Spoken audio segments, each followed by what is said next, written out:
पिताश्री महादेव एवं माता के मध्य अलगाव की एक स्थिति ही उत्पन्न हो गई लंकेश, क्योंकि जहाँ एक और पिताश्री अपने जीवन में एक सच्चे भक्त की रिक्तता के एकाकीपन का अनुभव कर रहे थे, वही माता तो कुछ और ही समझकर पिताश्री पर अब संदेह प्रकट कर आहत एवं दुखी हो चुकी थी।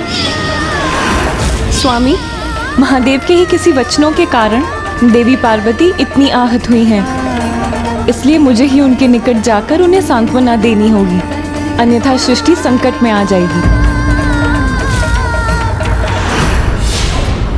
एक विचित्र, एक अपूर्णता का आभास हो रहा है। मुझे अपना जीवन एकाकी प्रतीत हो रहा है, एकाकी प्रतीत हो रहा है। देवी पार्वती,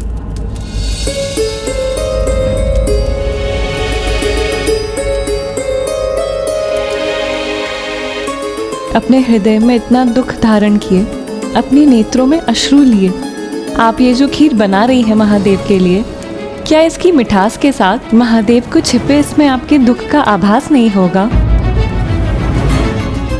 महादेव ने मुझसे जो वचन कहे, उनका श्रवण कर मैं कितनी दुखी हूँ, ये तो उन्हें भी ज्ञात होना चाहिए ना। महादेव ने मुझसे कहा कि मेरा सानिध्य प्राप्त करके भी उन्हें एकाकीपन का आभास है, उन्हें मेरे अतिरिक्त किसी अन्य की आवश्यकता है। ये क्या कह रही हैं आप देवी पार्वती? कहीं आपसे उन्हें समझने में कोई भूल तो नहीं हुई? हाँ देवी पार्वती, आपके अतिरिक्त महादेव किसी अन्य का विचार करे, ये कैसे संभव है? क्योंकि आप तो महादेव के हृदय में वास करती हैं और आपके अतिरिक्त एकमात्र देवी गंगा ही है जिन्हें अपने पावन जलधारा को पृथ्वी पर प्रवाहित करने हेतु महादेव की जटाओं में स्थित होकर उनके समीप रहने की अनुमति प्राप्त है।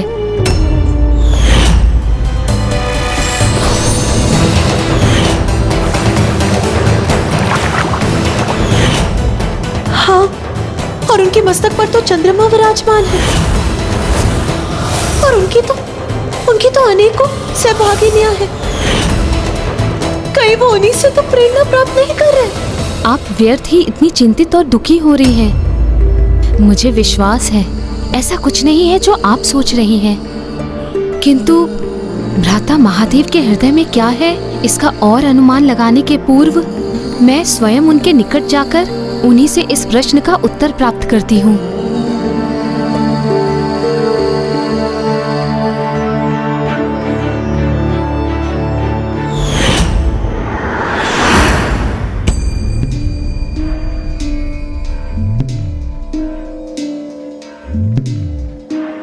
प्रणाम महादेव। भ्राता, क्या किसी बात को लेकर आपका हृदय द्रवित है? देवी पार्वती, मुझे एकाकीपन का आभास सता रहा है। ऐसा प्रतीत होता है कि मुझे अपने जीवन में किसी अन्य की आवश्यकता है। बस यही मेरे व्यथा का कारण है।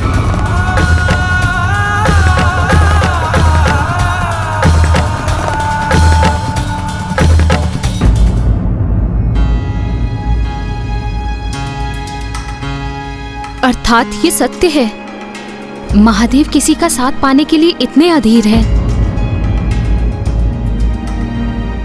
तो फिर ठीक है, मैं भी स्वामी को खीर का प्रसाद नहीं प्रस्तुत करूंगी।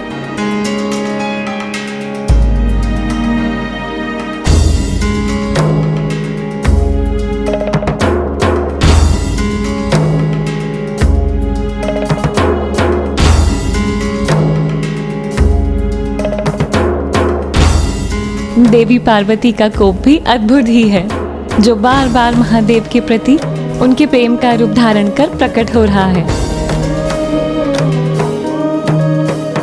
मुझे ज्ञात है स्वामी के मेरे समक्ष होने पर मैं उनसे कितनी भी कुपित क्यों ना हो जाऊं, मैं स्वयं को उनकी सेवा करने से कदापि नहीं रोक सकूंगी। इसीलिए अब यही उचित होगा कि मैं शीघ्र कैलाश छोड़कर अपने पिताश्री महाराज हिमावत के निवास पर चली जाऊं। तब ज्ञात होगा इन्हें कि एकाकीपन क्या और कैसा होता है। नहीं, यदि भ्राता महादेव और देवी पार्वती विलग हो गए तब तो घोर अनर्थ हो जाएगा, और ये अनर्थ न केवल उनके जीवन में ही होगा अपितु सृष्टि को भी इसका परिणाम भोगना होगा। मुझे किसी भी मूल्य से इस अनर्थ को रोकना ही होगा।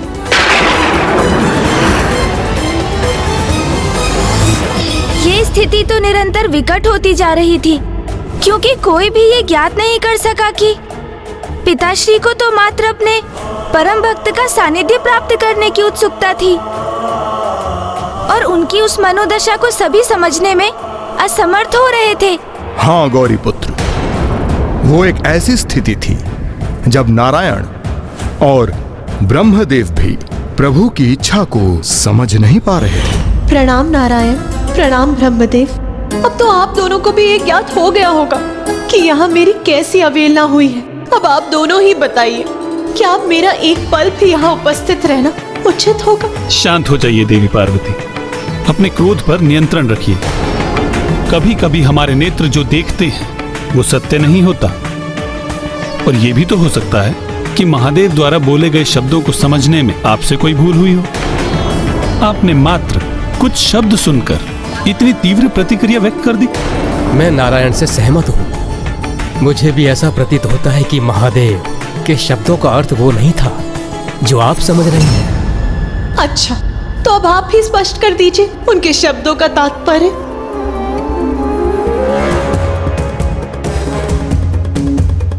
मेरा प्रश्न सुनकर निरुत्तर हो गए ना आप दोनों? इस प्रकार शांत मत रहिए, समझाइए मुझे स्वामी के शब्दों का अर्थ। यदि आप भी कुछ कहने में असमर्थ हैं, तो फिर आप अपने भोलेनाथ को उचित ठहराने का प्रयास मत कीजिए।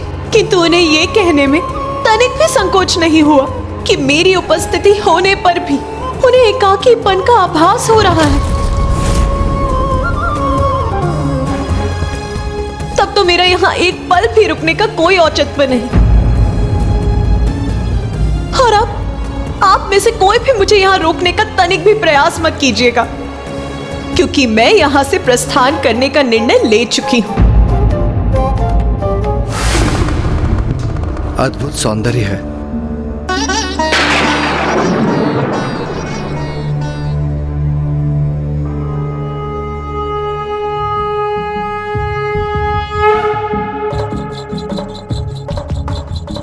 अद्भुत। दक्ष, तेजस्वी, एकाग्रचित्त एवं क्रियाशील, इनमें तो वो सभी गुण हैं जो एक परम रक्षक में होने चाहिए।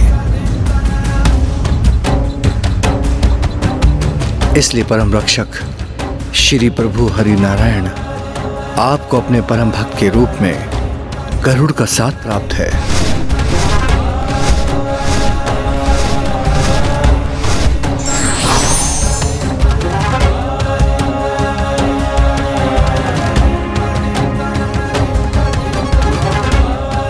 सौम्यता, पवित्रता, तेजस्विता एवं सौंदर्य अर्थात ये हंस उन सभी गुणों से संपन्न है जो ज्ञान के प्रतीक है। इसलिए समस्त ज्ञान के स्वामी, इसलिए श्री प्रभु ब्रह्मदेव को अपने परम भक्त के रूप में हंस का सानिध्य प्राप्त है।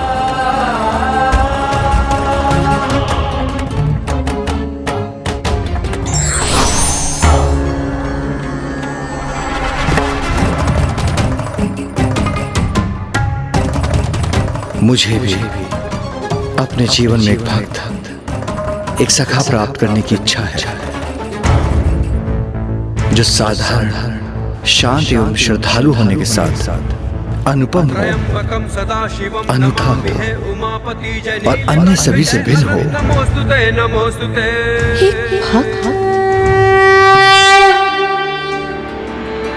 महादेव को कुछ और नहीं, मात्र एक भक्त, एक सखा की आवश्यकता का आभास हुआ था जो सदैव उनके साथ रह सके, उनकी सेवा कर सके, उनका वाहन बन सके। जैसे मेरे पास गरुड़ है और ब्रह्मदेव के पास हंसराज। अब जब सत्य उजागर हो ही गया है तो आपकी चिंता भी अवश्य दूर हो गई होगी देवी पार्वती। भोलेनाथ तो वास्तव में ही बहुत भोले हैं। मुझे अपनी इतनी छोटी सी चिंता नहीं समझा सके।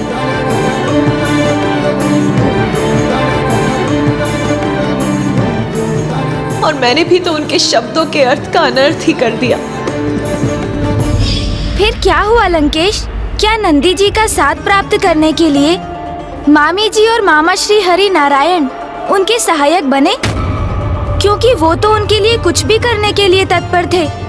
अवश्य तत्पर रहते थे, क्योंकि उन्हें भी तो समय समय पर प्रभु की सहायता की आवश्यकता होती है। किंतु हमें नारायण पर केंद्रित ना होकर मेरे प्रभु महादेव शिव शंकर शंभु की कथा में स्थिर रहना चाहिए। सत्य तो ये था कि उस समय नंदी जी को कोई ढूंढ कर नहीं ला सकता था, क्योंकि उनका उस समय तक जन्म भी नहीं हुआ था। उस समय तक जन्म भी नहीं हुआ। उस समय तक जन्म भी नहीं हुआ। उस समय तक जन्म भी नहीं हुआ।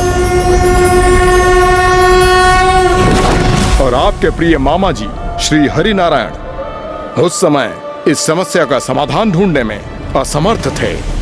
वो तो मेरे पर पितामह ब्रह्मदेव थे, जिन्होंने इसका सुझाव दिया। हमें महादेव को उनकी इस अवस्था से बाहर निकालने के लिए उन्हें उनके परम भक्त से मिलवाना ही होगा। किंतु वो कौन है और कहाँ है जो महादेव के सखा बनने के योग्य है? महादेव के सखा तो वही हो सकते हैं जो महादेव के समान हो, किंतु शिव के अतिरिक्त इस समूचे संसार में ऐसा कोई नहीं जो संसार का भार संभाल सके। और फिर सखा तो वही होता है ना, जो बिना कुछ कहे अपने सखा के मन के भाव को ज्ञात कर सके। किंतु प्रभु भोलेनाथ के मन में क्या है, उनके अतिरिक्त कौन जान सकता है? अर्थात इस संपूर्ण घटनाक्रम का तो एक ही अर्थ है कि महादेव शीघ्र ही नवीन अवतार लेने वाले हैं।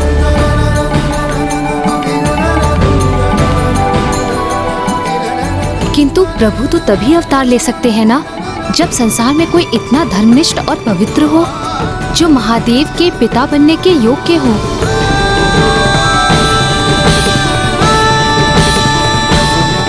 शिलाद, शिलाद, शिलाद, शिलाद।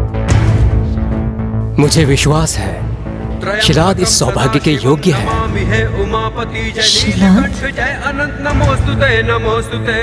इस सृष्टि में वही एक श्रेष्ठतम शिव भक्त है और एक महान धर्मात्मा है। तो क्या ब्रह्मदेव का ये विश्वास उचित था? क्या वो ऋषि शिलाद ही थे जिनके यहाँ पिता श्री महादेव अवतार लेकर जन्म लेने वाले थे? तब तो पितामह ब्रह्मदेव के सुझाव पर स्वयं त्रिदेवियों को भी विश्वास नहीं हो रहा था कि ऋषि शिलाद ही प्रभु के अगले अवतार के पिता बनने वाले थे। किंतु ऐसा क्यों था लंकेश? क्योंकि जब उन्होंने ऋषि शिलाद के जीवन का ध्यान से अवलोकन किया तो उन्हें उसमें कुछ भी असाधारण दिखाई नहीं दिया। कौन है ये ऋषि शिलाद जिनका उल्लेख ब्रह्मदेव कर रहे हैं?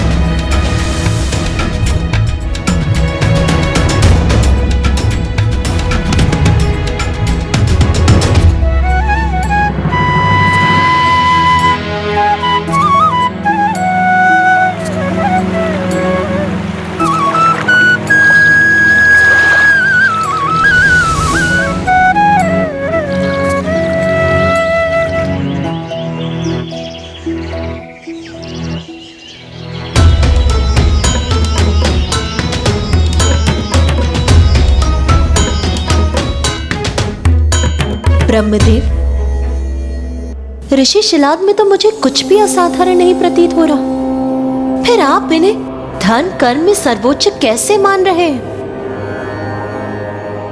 इतने साधारण ऋषि प्रभु को अपने पुत्र रूप में प्राप्त करने के योग्य कैसे हो सकते हैं? उनका साधारण प्रतीत होना ही तो उनकी असाधारणता है।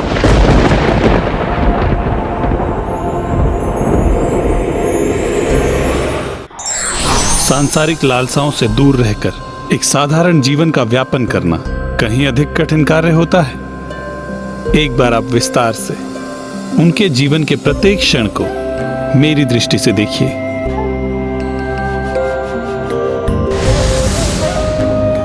जब अन्य सभी निद्रा में डूबे रहते हैं, तब अति निद्रा एवं आलस्य के विकार को त्याग कर ऋषि शिलाद ब्रह्म मुहूर्त में ही अपनी सैया को त्याग देते हैं। दिवस के आरंभ में अपने इस भक्त का प्रणाम स्वीकार करें प्रभु।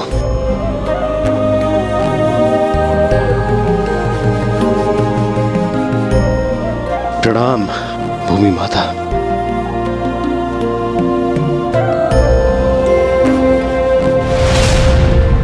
उनके समकक्ष के ऋषिगण जब अवकाश की बेला में सुख एवं आनंद में लीन रहते हैं, तब भी ऋषि शिलाद अपनी पूजा आराधना में ही लगे रहते हैं।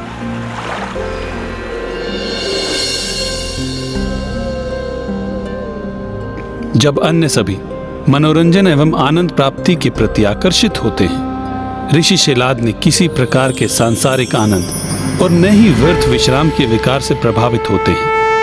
उन्हें तो महादेव की पूजा में ही पूर्ण आनंद प्राप्त होता है।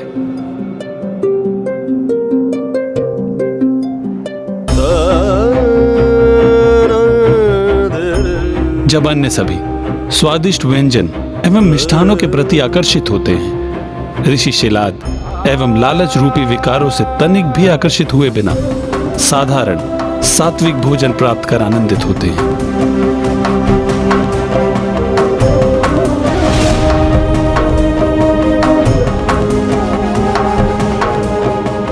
ऋषिवर, कर्म धर्म ज्ञान सब व्यर्थ हैं।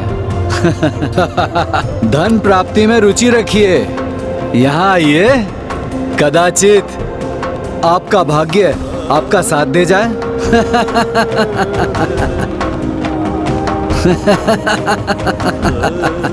जब अन्य सभी धन एवं द्वैत क्रीड़ा के प्रति आकर्षित होते हैं, वहीं ऋषि शिलाद मोह माया के विकारों से स्वयं को सर्वथा मुक्त रखकर ज्ञान बांटने और उसका विस्तार करने के लिए तत्पर रहते हैं।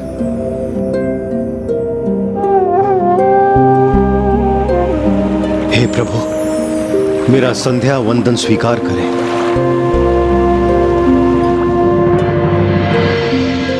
जो जीवन में भूल कर भी किसी विकार से ग्रस्त नहीं हुए और ना ही किसी दोषपूर्ण व्यवहार से आकर्षित हुए, जो सदैव धर्म पथ पर पूर्ण एकाग्रता से अग्रसर रहे। संसार के अनेकों सात्विक एवं धार्मिक ऋषियों में एकमात्र ऋषि शिलाद है जो सबसे अनूठे हैं, क्योंकि विचार एवं आचरण में एकमात्र वो ही हैं जो संसार के सभी विकारों से परे हैं। क्योंकि ऋषि शिलाद संसार में अनेकों विकारों के मध्य अपना जीवन व्यतीत करते हुए भी, जैसे आलस्य, अति निद्रा, मोह, लोभ, धन लोलुपता, इनसे कभी आकर्षित नहीं हुए। उनका आत्मनियंत्रण, उनकी धर्मनिष्ठा तो अतुल्य है और सभी विकारों से परे रहने का ये श्रेष्ठतम गुण एकमात्र ऋषि शिलाद में ही है। इसलिए वो साधारण होते हुए भी असाधारण है। ये तो सर्वथा सत्य है। भावी युगों में भौतिक आकर्षण के माया जाल में उलझकर किसी भी मनुष्य के लिए एक साधारण जीवन व्यतीत करना अत्यंत कठिन होगा। अनेकों प्रलोभन मनुष्य को भ्रमित कर उन्हें ईश्वर से दूर ले जाएंगे। इसलिए जो मनुष्य स्वयं को इन प्रलोभन से मुक्त रख समस्त विकारों से दूर रहेंगे, वही असाधारण कहलाएंगे और प्रभु कृपा के पात्र भी बनेंगे। जैसे कि अभी ऋषि शिलाद, जिन पर प्रभु की कृपा होने वाली थी। मैंने सत्य कहा ना लंकेश? आप उचित कहते हैं गौरी पुत्र। ऋषि शिलाद में कोई भी विकार नहीं था, इसलिए उस समय उनके समान इस पृथ्वी पर कोई नहीं था और वो प्रभु की कृपा के योग्य भी थे। किंतु इसमें अभी भी बहुत बड़ी बाधा शेष थी। ऋषि शिलाद एक सन्यासी हैं, इसलिए उनका विवाह असंभव है।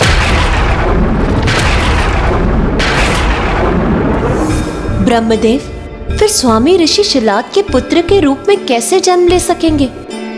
इसका तो केवल एक ही उपाय है कि ऋषि शिलाद को महादेव की तपस्या कर उनसे वरदान प्राप्त करना होगा कि महादेव उनके यहाँ पुत्र के रूप में जन्म ले। किंतु प्रभु, एक सन्यासी ऋषि जिसने पूर्व ही अपने परिवार का परित्याग कर दिया हो, वो एक पुत्र की कामना क्यों करेगा? आप सर्वथा उचित कह रही हैं देवी लक्ष्मी, किंतु हमें फिर भी कोई उपाय तो अवश्य करना होगा जिससे स्वामी अवतार ले सके, क्योंकि स्वामी को इस अपूर्णता के भाव के साथ देखना मुझे कदापि स्वीकार नहीं है। तब तो हमें ऋषि शिलाद को संतान का महत्व समझाकर संतान प्राप्ति के लिए प्रेरित करना होगा। ब्रह्मदेव, आप देवराज इंद्र को आदेश दें कि वो स्वर्ग लोक में एक महायज्ञ का आयोजन करें और सभी ऋषि मुनियों को आमंत्रित करें, और शेष उपाय आप मुझ पे छोड़ दीजिए। श्री हरि नारायण की क्या युक्ति थी? वो क्या करने जा रहे थे लंकेश? चतुराई भरी योजना का निर्माण कर अपने कार्य को सिद्ध करना, यही तो नारायण सदैव करते हैं। किंतु हम नारायण की बात फिर से क्यों कर रहे हैं? मुझे तो मेरे प्रभु शिव शंकर शंभु की कथा पर ही स्थिर रहना है। उनकी पूर्ण योजना तो केवल नारायण को ही ज्ञात थी, किंतु उनके सुझाव पर ब्रह्मदेव ने इंद्रदेव को स्वर्ग में महायज्ञ आयोजन करने को कहा और सभी महान ऋषियों को उसमें भाग लेने के लिए आमंत्रित किया, और ऋषि शिलाद को निमंत्रण देने स्वयं नारायण ही उनके समीप चले गए।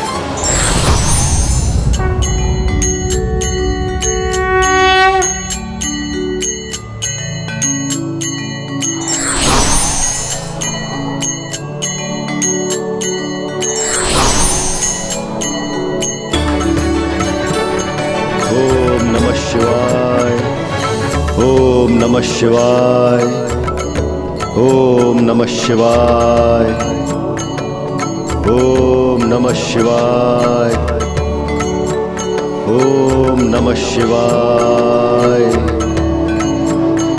ओम नमः शिवाय, ओम जय भोलेनाथ। ओम नमः शिवाय।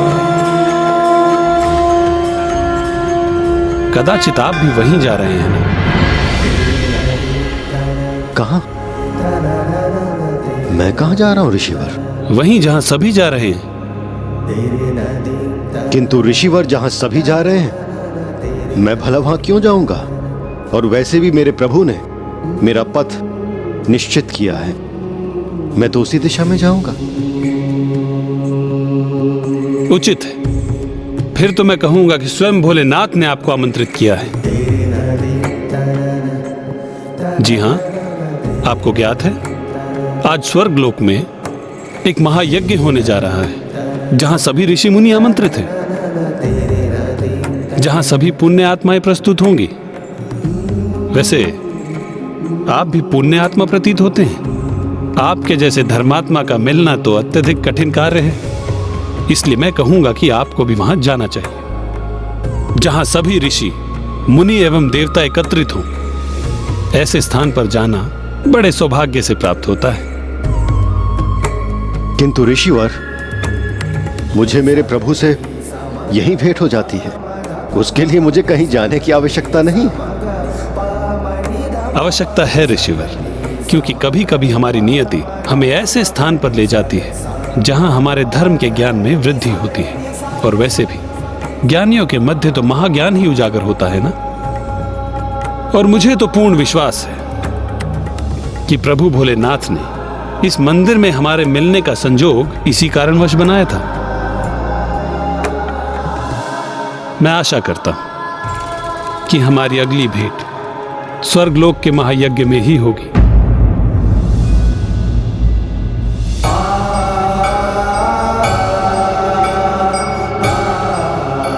और मुझे तो पूर्ण विश्वास है कि प्रभु भोलेनाथ ने इस मंदिर में हमारे मिलने का संजोग इसी कारणवश बनाया था। फिर क्या हुआ लंकेश? मामा जी की योजना सफल हुई? क्या ऋषि शिलाद ने उस महायज्ञ में वो भाग लेने के लिए गए?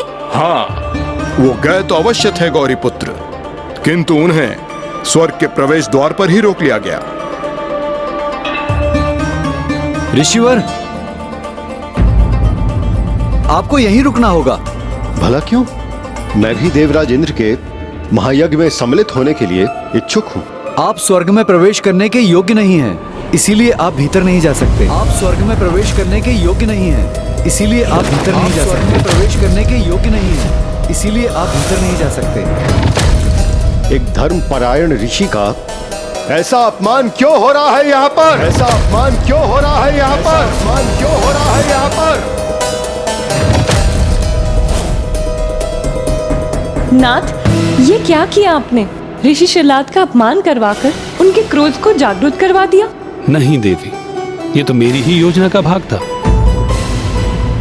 और मैं आशा करता हूँ कि वो सफल भी रहेगी, क्योंकि अब जो होने जा रहा है उसके पश्चात तो ऋषि शिलाद पुत्र प्राप्ति के लिए अवश्य विवश हो जाएंगे।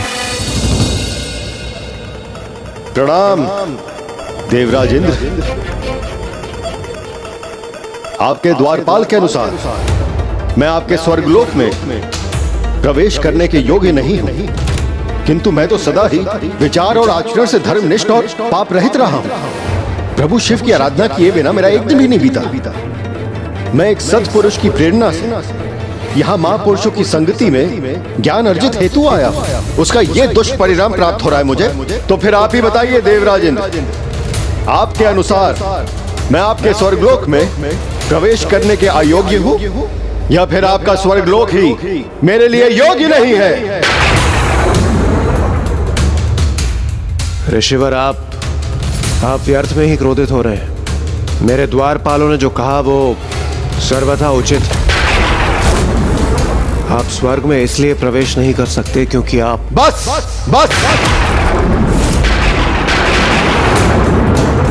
मुझे तो विश्वास नहीं हो रहा कि आप भी अपने द्वारपाल के कथन का समर्थन कर रहे हैं।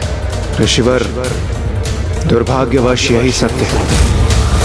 आप एक सन्यासी ऋषि हैं, अविवाहित हैं और संतान रहित हैं, इसलिए आपके स्वर्ग में प्रवेश करने हेतु आपके पूर्वजों की अनुमति प्राप्त नहीं होगी, जिसके बिना स्वर्ग में प्रवेश करना असंभव है।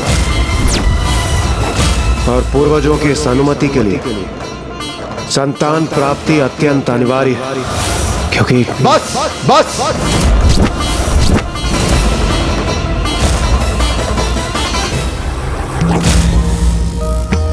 तो ये है आपकी योजना भ्राता नारायण। इस प्रकार आप ऋषि शिलाद को संतान का महत्व समझाकर उन्हें संतान प्राप्ति हेतु महादेव के तप के लिए प्रेरित करना चाहते हैं। प्रतीत होता है नाथ कि आपकी ये योजना शीघ्र ही सफल होने जा रही है। अर्थात सदैव सत्य कर्म करने के बाद भी निसंतान होने के कारण मुझे स्वर्गलोक में प्रवेश प्राप्त नहीं होगा। हाँ ऋषिवर, मैं विवश संतान प्राप्ति के पूर्व स्वर्ग में आपका प्रवेश निषेध है। यदि यही स्थिर है देवराज इंद्र, तो मैं भी घोषणा करता हूँ कि मैं घोर तपस्या करूंगा।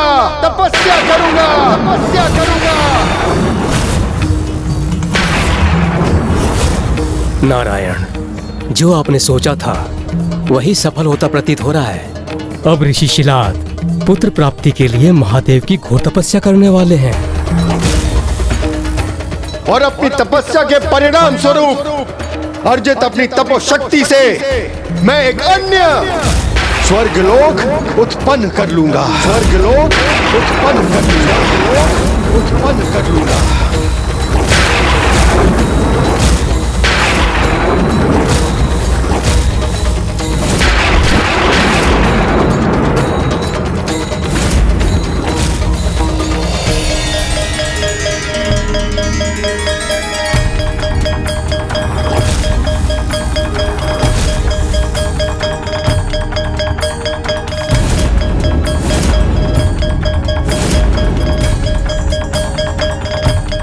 आप एक सन्यासी ऋषि अविवाहित हैं और संतान रहित, इसलिए आपके स्वर्ग में प्रवेश करने आपके पूर्वजों की अनुमति प्राप्त नहीं होगी और पूर्वजों की इस अनुमति के लिए संतान प्राप्ति अत्यंत अनिवार्य है।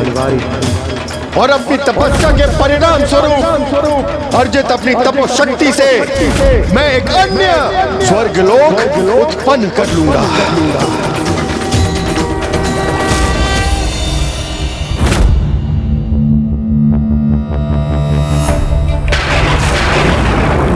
ओम नमः शिवाय, ओम नमः शिवाय, ओम नमः शिवाय, ओम नमः शिवाय, ओम नमः शिवाय, ओम नमः शिवाय, ओम नमः शिवाय, शिवाय। अर्थात मामा जी की योजना असफल हो गई, क्योंकि ऋषि शिलाद ने तो संतान प्राप्ति के स्थान पर एक नवीन स्वर्गलोक के निर्माण हेतु तपस्या करने का प्रण कर चुके थे।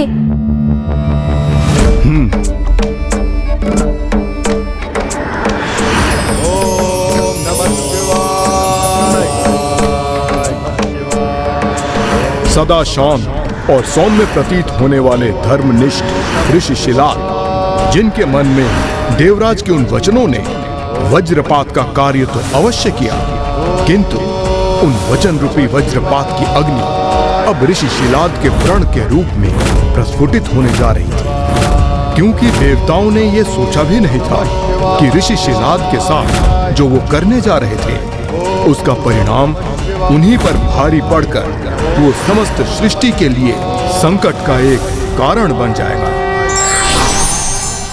कुछ कार्य के परिणाम भले ही विपरीत निकल जाएं, किंतु यदि उसका उद्देश्य परहित एवं जन कल्याण है तो वो भविष्य में अवश्य ही लाभकारी होगा।